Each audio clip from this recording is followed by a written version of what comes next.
அந்த கோயில இந்த கோயில மனிதன் கட்டிருக்க சான்ஸே கிடையாது, பூதங்கள் தான் கட்டிருக்கணும் அப்படின்னு சொன்னாங்க. சில பேர் ஏலியன் தான் கட்டிருக்கணும்னு சொன்னாங்க.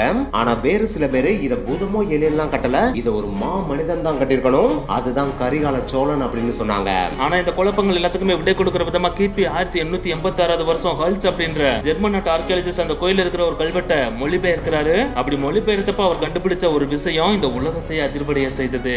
அதுதான் இந்த கோயில கட்டினது பூதமோ ஏலியனோ இல்லாட்டினா கரிகால சோழனோ கிடையாது, தமிழனின் பெருமை மற்றும் தமிழை கடல் கடந்து கொண்டு போன தி கிரேட் கிங் ராஜராஜ சோழன் அப்படின்றத கண்டுபிடிக்கிறாங்க. அந்த கோயில் தான் தஞ்சை பெரிய கோவில். கிபி 1010 கட்டப்பட்ட இந்த கோயில் கிட்டத்தட்ட 1000 வருடங்களை தாண்டியும் இன்னமும் அப்படியே நிலைச்சு நிக்குதுன்னா இந்த கோயிலை எப்படி கட்டிருப்பாங்க, அதுக்கு பின்னாடி எவ்வளவு தொழில்நுட்பத்தை யூஸ் பண்ணிருப்பாங்க அப்படின்றத தான் இன்னைக்கு வீடியோல பார்க்க போறோம். இந்த வீடியோ உண்மையிலே செம்ம இன்ட்ரஸ்டிங்கா இருக்கும். சோ ஸ்கிப் பண்ணாம கடைசி வரைக்கும் வீடியோ பாருங்க. வாங்க வீடியோக்குள்ள போலாம். போறதுக்கு முன்னாடி சப்ஸ்கிரைப் பண்ணிட்டு போயிடலாம். தமிழர்களின் பெருமையும் தமிழ் மொழியோட பெருமையும் கடல் கடந்து உலகறிய செய்த மன்னர்கள்